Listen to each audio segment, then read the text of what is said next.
الكلمة الختامية سي سليمان وكان. بسم الله الرحمن الرحيم.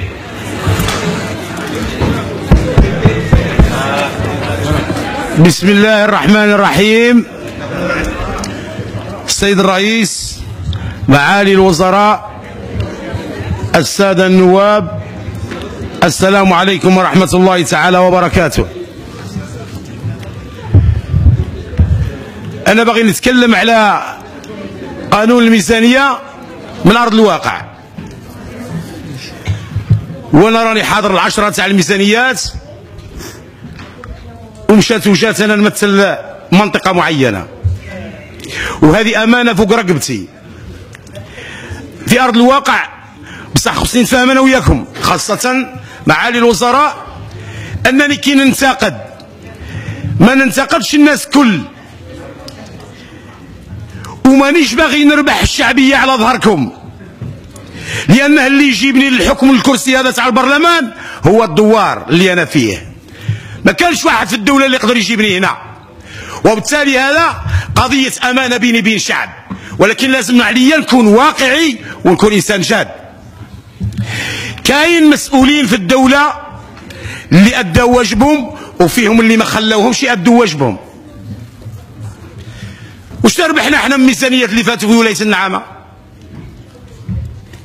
احنا مازال عندنا الاحتجاجات اللي اليوم. كي راكم باغي ديروا تشاركوا في الاستقرار تاع الجنوب؟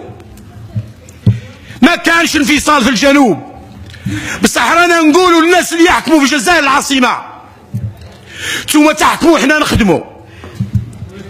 راني نقول الله غالب شاءت الظروف ان لا جيستيون المركزية تحكموا في الفلوس، تحكموا فينا عن طريق الفلوس. حقنا وما عطيتوه ليناش، شبابنا ضعيف. الدراهم اللي فلستوهم صح، لازم تستعرفوا باللي كاين مال ملايير مشات في الشطح والرديح كنتوا تعطوها لولادنا. خيمه ولا الجزائر لا؟ كيف غادي ديروا تردوا داعش؟ داعش على الحدود احنا اول من يصدى لها. راني واضح في الخطاب ده، وبالتالي احنا عندنا مشاكل في بزاف القطاعات. رانا نقولوا لحكام الدولة اللي تتخيل امام السيد الرئيس بلي انها وزاره عمرهم ما جاونا. تتخيل انت هذا اللي باغي يقول بلي انا راني مع رئيس الجمهوريه ونحمي ظهره، يخطب علينا في برلمان تاع الشعب ويقول لنا راني جايكم، والله ما جاو. كي يسموها انتوما؟ هذا مسؤول دوله يقول المنطقه راني جاي ونجيكم نزوركم، والله ما جاو. وفيهم واحدين جاو، حنا دايرين له البروغرام باش يزور ويشوف بالبلديه وبلديه، يدير بلديه ويروح. كي يدير ما كيضمنش الحال. هاد التصرفات اللي ننتقدها، هذه التصرفات، هذه حقره، هذه حقره. وكان ما نقولش الكلام ذا ونزوق في الهضره، هذا والله ما يرضوا عليا، والله نذلني الشعب، والله ندي العصايه وجهنم. هذه واضح.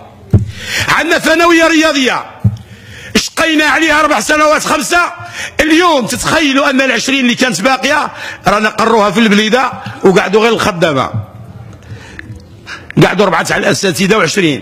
قلنا لهم لازم تلقاو لنا حل. الحل يكمن في انه الدوله تخسر على في الصيام، دير دي كلاس تقريهم بالدراهم، يقول لهم سبور ايتود، وكي يجوا طالعين للثانويه يمشوا للثانويه اللي يقراو فيها برك وما فيهاش سبور. اللي يهم الامر كاين طريق البنود، البنود العابره القاره، العابره الصحراء، وزاويه الدباغ. هذا الناس كل يوم خدامه يحايدوا الرمله، بلاد فيها الجبال تاع الرمله، ودرنا لها طريق قسمت المسافات الى اضرار للجنوب الكبير، ولكن خاصهم الماتريال. انا شفتهم مشيت لهم، حالتهم يشوف فيها العدا.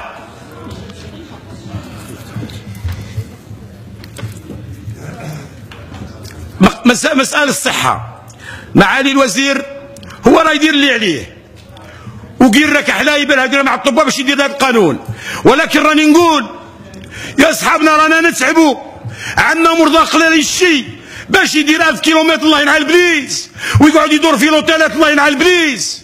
راهم يتعبوا صحاب الجنوب. يا سيدي ديروا لهم سياج شي تما.